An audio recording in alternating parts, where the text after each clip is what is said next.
So hello everyone, welcome back to the channel. दोस्तों, high court of Jammu and Kashmir ने लद्दाख की तरफ से एक रिक्रूटमेंट पिछले दिनों निकल कर आई थी और आप सभी को मालूम होगा कि उस रिक्रूटमेंट के अंदर, उस एडवर्टीजमेंट नोटिफिकेशन के अंदर काफ़ी सारी वैकेंसीज जूनियर असिस्टेंट पोस्ट के ऊपर आउट हुई थी।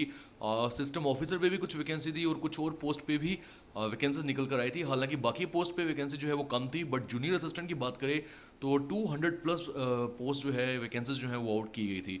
दोस्तों, उसी के रिगार्डिंग स्टूडेंट्स की एक डिमांड थी या स्टूडेंट का एक सवाल था कि सर, इस रिक्रूटमेंट के अंडर क्या सिलेबस जो है वो रहेगा जूनियर असिस्टेंट की पोस्ट के लिए। हालांकि आमतौर पे जूनियर असिस्टेंट की पोस्ट के लिए चाहे जेकेएसएसबी का एग्जामिनेशन हो या कोई और भी रिक्रूटमेंट करवाने वाली एजेंसी हो, सिलेबस ऑलमोस्ट सेम ही रहता है।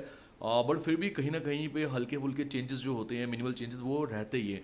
तो ऐसे में आज high court of Jammu and Kashmir या लद्दाख की तरफ से प्रॉपर एक नोटिस जो है वो आउट हो चुका है, वो निकाल दिया गया है, जहां पर सिलेबस जो है इन पोस्ट के लिए वो क्लियरली मेंशन किया गया। यानी कि आपको अब कोई भी परेशानी नहीं आने वाली ये समझने के लिए कि क्या सिलेबस रहेगा जूनियर असिस्टेंट की पोस्ट के लिए और बाकी पोस्ट के लिए भी।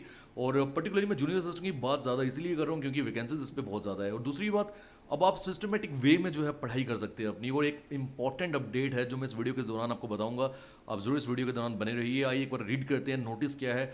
In continuation of advertisement notification number 6 of 2024, यानी जो छठवीं नोटिफिकेशन निकली थी 2024 की, वहाँ पर उसको कंटिन्यू करते हुए अब हम बता रहे हैं आपको क्राइटेरिया और सिलेबस इस ऑनलाइन एग्जामिनेशन का। पहली बात, ऑफलाइन एग्जामिनेशन नहीं है, आपका एग्जामिनेशन जो है वो ऑनलाइन रहेगा।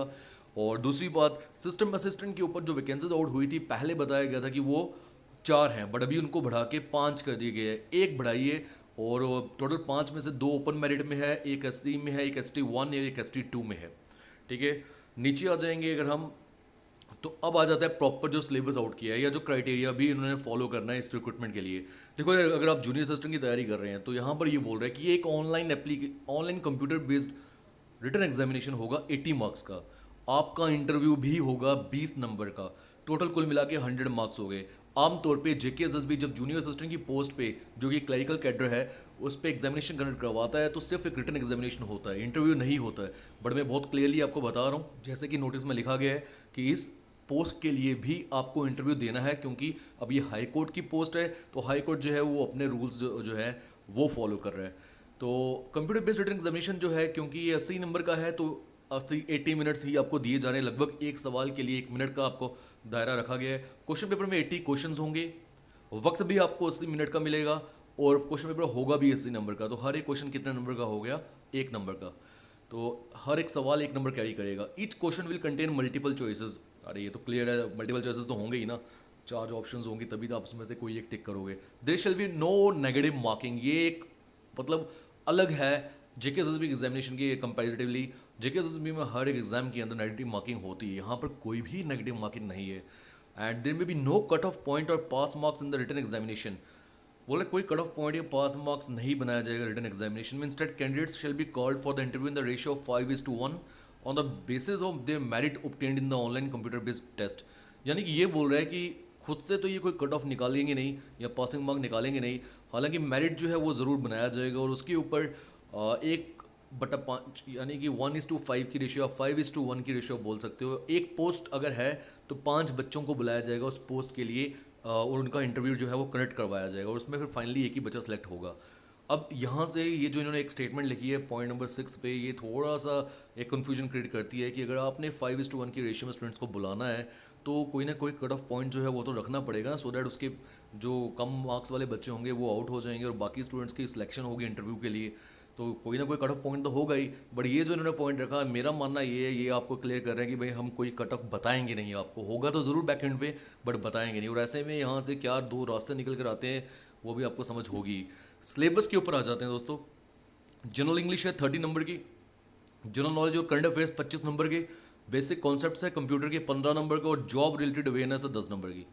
और यहाँ पर देखो जीएस जनरल जनरल इंग्लिश की अगर हम बात करें 30 नंबर, काफ़ी नंबर जो है ये होल्ड कर रही है। अब आपको जीएस से भी डरने की ज़रूरत नहीं है, क्योंकि हाँ जनरल नॉलेज ज़रूर लिखा है बट स्लैश डाल के करंट अफेयर्स लिखा है और नीचे भी बोला गया है कि मैक्सिमम क्वेश्चन आपको करंट अफेयर्स से ही पूछे जाएंगे। बट फिर भी आप अगर इस एग्ज़ाम के लिए अपेयर कर रहे हैं तो ज़रूर बाकी एग्ज़ाम की भी तैयारी करी होगी, तो जनरल नॉलेज प्रॉपर रखना ज़रूर अपने पास। कंप्यूटर के बेसिक कॉन्सेप्ट है और जॉब रिलेटेड अवेयरनेस के अंदर क्या होगा कि जिस पोस्ट के लिए आप तैयारी कर रहे हैं उसके बारे में थोड़ा बहुत पता होना चाहिए। हाई कोर्ट में कुछ टर्म्स का जो इस्तेमाल किया जाता है उनके बारे में पता होना चाहिए। आपके अगर कोई कज़न, कोई भी रिलेटिव हाई कोर्ट में काम कर रहा है तो ज़रूर आप उनसे पूछ सकते हैं कुछ कौन सी कॉमन टर्म्स है जो यहाँ पे इस्तेमाल की जाती है, तो उसकी अवेयरनेस जो है आपको होनी चाहिए। जनरल इंग्लिश में अगर आप नीचे आ जाएंगे दोस्तों तो प्रॉपर सिलेबस बताया है, बट वही अगेन बात ये है कि ज़रूरी नहीं कि यहीं से कोई सवाल पूछा जाएगा, पूछा कहीं से भी जा सकता है। जनरल इंग्लिश में सब कुछ आ गया, article, verbs, tenses, preposition, voice, synonym, antonym, punctuation, factual understanding, events, dates, people की एडियम्स है और फ्रेजेस की भी। तो सिंपल सवाल रहेंगे, ज़्यादा टफ नहीं होंगे, आसान होंगे और बड़ी आसानी से आप कर भी पाओगे। जनरल नॉलेज, दिस पार्ट में comprise questions relating to the current affairs. देख लीजिए क्लियरली मेंशन्ड है कि यहाँ पर सिर्फ करंट अफेयर्स के साथ क्वेश्चंस जो हैं और जो रिलेटेड होंगे वही पूछे जाएंगे। तो फिर भी मैं आपको ज़रूर बोलूँगा कि जीएस यानी जनरल स्टडी या जनरल नॉलेज की भी आप अपनी इंफॉर्मेशन रखिएगा।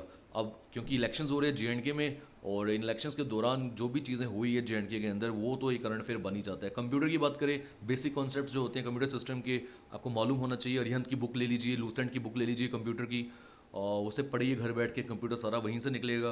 प्रीवियस ईयर आज क्वेश्चन पेपर्स देखिए या क्वेश्चंस देखिए। कोर्ट रिलेटेड, दिस पार्ट में comprise job related questions including the terminologies generally used in the official court work and types of communication। वही जो मैंने आपको बोला, या जो भी टर्मिनोलॉजीज या टर्म्स का इस्तेमाल किया जाता है कोर्ट वर्क में और उनकी कम्युनिकेशन करने के लिए जो भी टर्म्स इंट्रोड्यूस होती है। अब मुझे तो नहीं मालूम बिकॉज मैं हाई कोर्ट के साथ डील नहीं करता हूँ, बट अगर आपका कोई भी रिलेटिव करता है आप उनसे पूछ सकते हैं। और इसके लिए यार कोई ना कोई बुक जो है मार्केट में आ ही जाएगी, आप वहीं से भी देख सकते हैं। नीचे आ जाओ, for the post of stenotypist. Stenotypist के लिए अभी बताया है कि मिनिमम स्टैंडर्ड क्वालिफाइंग करने के लिए shorthand and typewriting test के लिए वो ये है 30 words per minute for shorthand and 30 words per minute for typing on computer keyboard. और इनका टेस्ट स्ट्रक्चर भी बताया है, अगेन उसका सिलेबस भी बताया है। थोड़ा सा डिफरेंट है इसका सिलेबस, ठीक है। मैं इसके अंदर जाऊँगा नहीं डीपली क्योंकि मैं इसके साथ कोई डीलिंग रखता नहीं हूँ, और आप देख ले सकते हैं। सिस्टम असिस्टेंट का भी सिलेबस है, कंप्यूटर का सिलेबस ऑलमोस्ट सेम ही है, सिस्टम ऑफिसर और असिस्टेंट का भी सिलेबस है। तो पर्टिकुलरली जो हम बात कर रहे थे जूनियर असिस्टेंट की, क्लियरली मेंशन कर दिया गया सिलेबस। अब आपको, मुझे लगता है इस पोस्ट के लिए आपको तैयारी करना ज़रूर चाहिए। और यकीन मानिए अगर मैं भी आपके पोजीशन पे होता, आपके प्लेस पे होता, तो मैं ज़रूर इस एग्जामिनेशन के लिए प्रिपेयर करता, तैयारी करता और मज़े से पढ़ता घर बैठ के, क्योंकि मुझे पता है जनरल स्टडीज़ इसमें बहुत बड़ी है नहीं है। नॉर्मल लैंग्वेज जो है वो मुझे नॉलेज होनी चाहिए थी, वो होगी, और ज़्यादा पढ़ना था नहीं उसके बारे में। करंट अफेयर्स के बारे में मैं बिल्कुल मतलब कह रहा हूँ, कोई ऐसा मैगज़ीन मार्केट में अगर मिलता है, बहुत सारे मिलते हैं, कोई मैं छोड़ता नहीं, पढ़ लेता सभी से करंट अफेयर्स। बहुत सारे कैप्सूल्स जो हैं डिफरेंट जो वेबसाइट्स है वहाँ पे निकलते हैं कैप्सूल में इनकी, जिसके अंदर वो जनरल अवेयरनेस वगैरह बताते हैं, करंट अफेयर्स बताते हैं। तो ये सब पढ़ना है आपको जल्दी, क्योंकि अब नोटिस आउट हुआ है सिलेबस का, तो एग्जामिनेशन भी कंडक्ट होने वाला है। तो दोस्तों ये एक नोटिफिकेशन मैंने प्रॉपरली एक्सप्लेन की है। आपका अगर कोई भी भाई बहन या कज़न है, दोस्त है जो कि इस एग्ज़ाम की तैयारी कर रहा है, सिलेबस अगर आप उसे समझाना चाहते हो तो आप इसे वीडियो जो है ज़रूर रिकमेंड करिएगा, सो दैट उसे सिलेबस के बारे में समझ आ जाए। और कोई अगर आपका सुझाव है, कोई सवाल है, the comment section is all use, you can ask the question, और मैं ट्राई करूंगा सभी सवालों का जवाब देने की। दोस्तों मिलते हैं लेक्चर में, till then take care, good bye, जय हिंद।